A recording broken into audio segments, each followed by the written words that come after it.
आदाब, नमस्कार दोस्तों।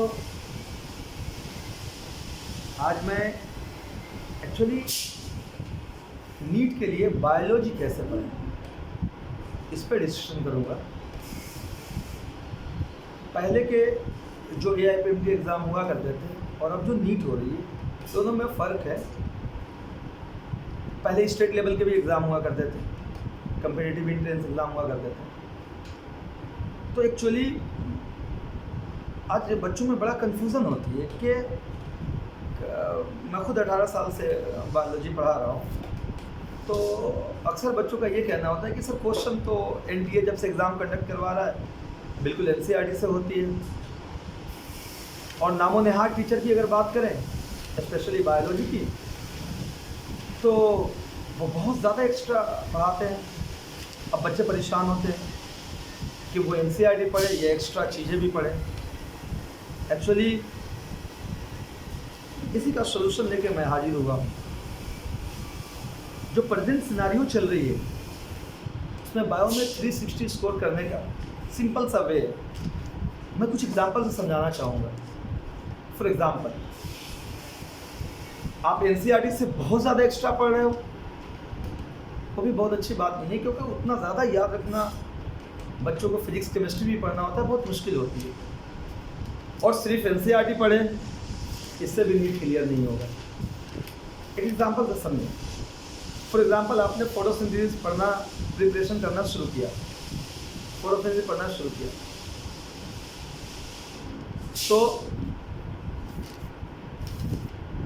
आप फोटोसिंथेसिस में C3 पाथवे C4 पाथवे पढ़े, ठीक है, NCERT में है।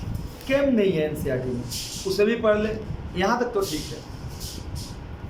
लेकिन अगर आप अब उससे एक्स्ट्रा पढ़ने लगे, पेंटोज फॉस्फेट पाथवे पढ़े, ये ज़्यादा हो गया, तो इसको ख्याल रखें। अब जैसे एक्सक्रीशन पढ़ रहे हैं, वहाँ ऑर्निथाइन साइकिल स्टेट लेवल जब हुआ करते थे तो ज़रूरी था पढ़ना, अब नहीं ज़रूरी है।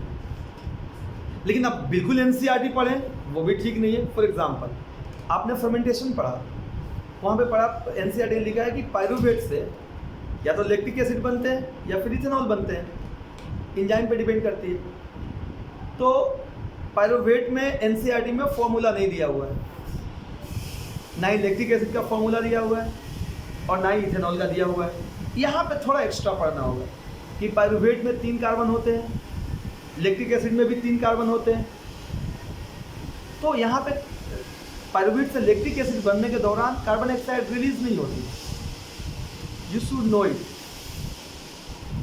पायरुवेट में 3 कार्बन होते हैं और इथेनॉल में 2 कार्बन होते हैं, यहाँ पे कार्बन डाइऑक्साइड रिलीज होती है। सो टू अंडरस्टैंड कि क्यों 3 कार्बन से 2 कार्बन हो गए, क्यों 3 कार्बन से 3 कार्बन ही रह गए, यहाँ एक्स्ट्रा पढ़ना जरूरी है। लाइक दिस, आप जेनेटिक्स पढ़ेंगे, NCERT में लिंकेज का टॉपिक जब आप खोलेंगे 6th चैप्टर में, यू विल सी के जेनेटिक, वहाँ पे आप देखेंगे कि लास्ट लाइन में NCERT की जेनेटिक मैप के बारे में डिस्कशन किया है। कुछ NCERT ने उसको इलाबोरेट ही नहीं किया, बस जेनेटिक मैप लिख दिया है। वहाँ पे आपको एक्स्ट्रा पढ़ना ज़रूरी है कि आप जेनेटिक मैप कैसे बनाते हैं। पढ़ना हमें NCERT ही है, उससे इलाबोरेट करके, और इतना भी इलाबोरेट ना कर ले जो NCERT में कहीं जिक्र ही नहीं है। और ये लेवल बना के पढ़ना है, और यहीं पे मेंटर की ज़रूरत आती है। वरना बच्चों के पास बहुत सारे वीडियोज़ हैं, बहुत सारे बुक्स हैं, बहुत सारे रिफ्रेशर हैं, they can study from different kind of sources. Experience mentor की ज़रूरत यहीं पे पड़ती है कि बच्चों को गाइड करे किस लेवल तक पढ़ना है, क्या नहीं पढ़ना है। क्योंकि लिमिटेड है टाइम आपके पास, फिजिक्स केमिस्ट्री भी है। सो अगर आप 360 में 360 गेन करना चाहते हैं बायो में, तो ये टेक्निक अपनाएं, और इस टेक्निक को अपना के आप NCERT पढ़ें और उसे इलाबोरेट करते चलें। जहाँ ज़रूरत है, जो NCERT में मेंशन है, उसी को इलाबोरेट वे में पढ़ें।